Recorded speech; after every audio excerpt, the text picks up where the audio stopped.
Game changer event first of its kind like డల్లాస్లో జరగబోతుంది. ఎలా జరగబోతుంది, ఏంటి దాని speciality? Game changer event USA డల్లాస్లో చేస్తున్నాం. 21st ఈవినింగ్ 6:37కి అక్కడ అమెరికాలో స్టార్ట్ అవుతుంది. సో 22nd మార్నింగ్ మనకు ఇండియాలో స్ట్రీమింగ్ టైమింగ్ ప్రకారం. సో ఫస్ట్ టైం ఈవెంట్ కాబట్టి మాకు కూడా ఈగర్లీ ఎగ్జైట్మెంట్ ఉంది. సో ఈరోజు ఈవినింగ్ ట్రావెల్ అవుతున్నాం. హీరో, నేను, director and chief guest Sukumar అందరం ట్రావెల్ అవుతున్నాం. సో అక్కడ వెళ్ళి ఈవెంట్ని సక్సెస్ఫుల్గా చేసి మీ అందరికీ అంటే ఒక వావ్ ఈవెంట్ లాగా చూపించాలనే ప్రయత్నంలో ఉన్నాం. సో ఈ ఈ సంక్రాంతి దిల్ సంక్రాంతి అని ఇండస్ట్రీ అంతా అంటూ ఉన్నారు. మీకు ఎలా అనిపిస్తుంది? ఈ సంక్రాంతికి 3 సినిమాలు రిలీజ్ కాబోతున్నాయి. గేమ్ చేంజర్ 10th, అలాగే డాకు మహారాజ్ 12th, సంక్రాంతికి వస్తున్నాం 14th. సో న్యాచురల్గా 3 సినిమాల్లో 2 సినిమాలు మా ప్రొడక్షన్ హౌస్ అయితే బాలకృష్ణ గారి సినిమా సితారా అది కూడా మాదన్నట్టే. సో 3 సినిమాలు అద్భుతంగా ఆడుతాయి అని నమ్ముతున్నాను. సో ఏ జోనర్కి ఆ జోనర్గా ఉంది. సో గేమ్ చేంజర్ ఒక జోనర్లో ఉంటే, ఒక పొలిటికల్ అండ్ సిస్టమ్ మీద ఉంటే, ఒక ఫ్యామిలీ డ్రామాతో పాటు డాకు మహారాజ్ ఒక మాస్ విజువల్స్ కనిపిస్తున్నాయి, ఒక మాస్ సినిమాది. అలాగే సంక్రాంతికి వస్తున్నాం హోల్ ఎంటర్టైనర్. సో 3 ఏ జోనర్కి ఆ జోనర్లో ఉన్నాయి కాబట్టి 3 సినిమాలు సూపర్ హిట్ కావాలి, అవుతాయని ఆశిస్తున్నాను. నిన్న మీ బర్త్డే సందర్భంగానో లేకపోతే మీ బర్త్డే రోజు కోయిన్సిడెన్స్గాను ప్రమాణ స్వీకారం చేశారు. సో దాని గురించి 2 మాటలు.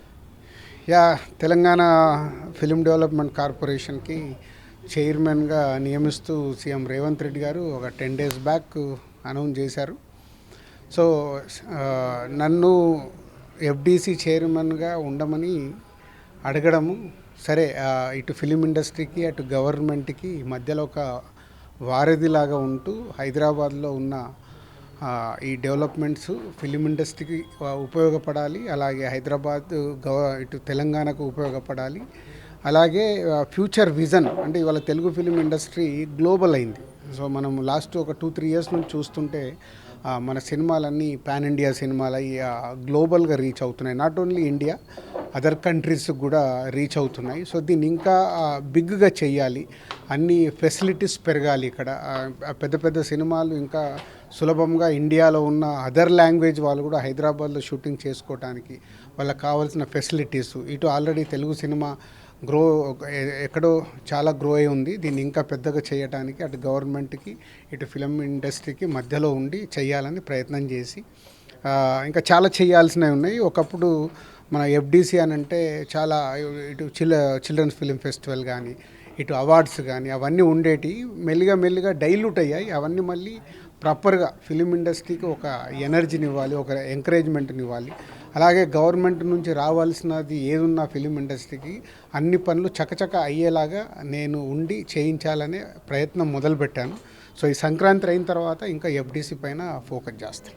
So back to back publicity మొత్తం అంతా హెక్టిక్ స్కెడ్యూల్ మీ మీద ఉంది. సో ఎలా ఫేస్ చేయబోతున్నారు ఈ కమింగ్ డేస్ అని? ఇంకో next 25 days day and night hard work చేయాలి. ఎందుకంటే ఇప్పుడు రాబోతున్న సినిమాలు సక్సెస్ఫుల్ సినిమాలుగా కాంటెంట్ రెడీ అయినాయి. అవి ఆడియన్స్ దగ్గరికి సూపర్ హిట్ రేంజ్కి తీసుకెళ్లాలంటే ఓల్డ్ టీమ్స్ 2 సినిమాల టీమ్స్ పనిచేస్తున్నాయి. దానికి నేను వెనకాల ఉంటూ పుషప్ చేస్తూ ఇటు ప్రమోషన్ సైడ్ అటు కాంటెంట్ చెక్ చేస్తూ అన్నీ రీచ్ అయ్యేలాగా చేయాలి. ఒక pan India cinema game changer అన్ని ప్లేస్లకు తిరగాలి, అన్ని ప్లేస్లో అన్ని స్టేట్స్లలో ప్రమోషన్ చేపియాలి. ప్రమోషన్ చేస్తే పాన్ ఇండియా గ్లోబల్గా రిలీజ్ అవ్వాలి. అలాగే సంక్రాంతికి వస్తున్నాం మన తెలుగు స్టేట్స్తో పాటు పక్కన ఇటు కర్ణాటక కానీ అటు తమిళనాడు అటు ఓవర్సీస్లో కూడా బాగా ఆడే సినిమా అన్నిటి దగ్గర రీచ్ అయ్యేలాగా ప్రయత్నాలు మొదలుపెట్టాం. సంక్రాంతికి కుమ్మేస్తాం. Wishing you big Sankranti success. Thank you very much. Already CM Revanth Reddy గారు అది చెప్పారు నాకు. అంటే రాచకొండ దగ్గర ఏదైతే గవర్నమెంట్ అప్పుడు ఫిలిం ఇండస్ట్రీ కోసము ఒక ప్లేస్ అలాట్ చేసిందో దానిపైన ఫోకస్ చేయాలి, ఫోకస్ చేసి ఇంటర్నేషనల్ లెవెల్లో అక్కడ క్రియేట్ చేయాలనేది సీఎం గారి విజన్. సో ఎఫ్డీసీ చైర్మన్గా నేను చెప్పాను కదా ఇందాక, ఇటు ఫిలిం ఇండస్ట్రీకి ఎలా ఉపయోగపడుతుంది, ఈ గవర్నమెంట్ నుంచి చేసుకోవాల పనులన్నీ ఫిలిం ఇండస్ట్రీకి ఉపయోగపడేలాగా చేయాలి. అలాగే తెలుగు సినిమాని ఇంకా పెద్దదిగా చేయాలి. దానికి నేను చైర్మన్గా ఉన్నప్పుడు కావాల్సినవన్నీ చేయాలి. గద్దర్ అవార్డ్స్ కూడా ఎప్పటి నుంచి స్టార్ట్ అవుతుంది? యా, నెక్స్ట్ ఇయర్ నుంచి ఆ అవార్డ్స్ కూడా ఇవ్వబోతున్నారు, Telangana state film Gaddar awards. So అవిటి మీద కూడా కమిటీ ఆల్రెడీ ఉంది, ఆ కమిటీతో పాటు డిస్కస్ చేసి ఫైనల్ చేయాల్సిన థింగ్స్ ఉన్నాయి. ఇంతవరకు ఎఫ్డీసీకి చాలా చాలా పెద్ద పెద్ద అంటే ఎంఎస్ రెడ్డి గారి దగ్గర నుంచి చాలా మంది ప్రముఖులందరూ అంటే ఏపీ ఉమ్మడి ఏపీ దగ్గర నుంచి చేయించారు. అటువంటి బాధ్యత యాక్టివ్గా ఉండే ఫిలిం ప్రొడ్యూసర్గా ఉంటూ మీరు చేయడం అనేది ఏ రకంటే ఒకేసారి మీరు 2-3 సినిమాలు ప్రొడక్షన్ చేస్తారు, ఇన్ని పడవలు ఈ గవర్నమెంట్ బాధ్యత ఎలా మీరు నిర్వహించాలి? అంటే చిరంజీవి గారు నాకు ఒకప్పుడు ఒక పెద్ద మాట చెప్పాడు, రాష్ట్రానికి సీఎం ఉంటాడు, దేశానికి ప్రైమ్ మినిస్టర్ ఉంటారు, వాళ్ళు అన్ని పనులు చేస్తారు కదా. సో చేశారంటే మనం కూడా ప్లాన్డ్గా పనులు చేస్తే పెద్ద కష్టమేం కాదని ఎందుకో ఒకరోజు జనరల్ టాపిక్లో చెప్పాడు. అది నా మైండ్లో ఉండిపోయింది. అంటే నేను ఒక్కొక్క సినిమా తీసినప్పుడు బాగా తీస్తున్నాను అనుకునేవాడిని, అలాగే 4 సినిమాలు తీసినప్పుడు తీయగలిగాను, ఒక సంవత్సరం 6 సినిమాలు చేయగలిగాను. ఇన్ని చేయగలిగినప్పుడు లీడర్షిప్ కరెక్ట్గా ఉంటే ఎన్ని పనులైనా చేయొచ్చు. దానికి కూడా లీడర్షిప్నే లాగా టీముని తయారు చేసి చేస్తాం. స్టూడియో పెట్టే ఆలోచన కూడా మీరు ఏమైనా ప్రత్యేకంగా ఉంది సార్? అంటే మీరు ఆల్రెడీ ఎగ్జిబిటర్ అంటే ఇప్పుడు ఈ 2 ఇయర్స్లో నేను స్టూడియో గురించి చైర్మన్గా ఉండి ఆలోచించాను. అది మా కంపెనీ నుంచి CEO వస్తున్నాడు, సో వాళ్ళు చూస్తారు.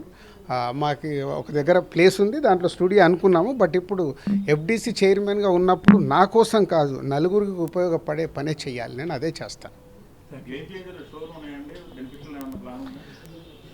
యా, అన్ని పెద్ద సినిమాల్లాగే దానికి ఉంటుంది.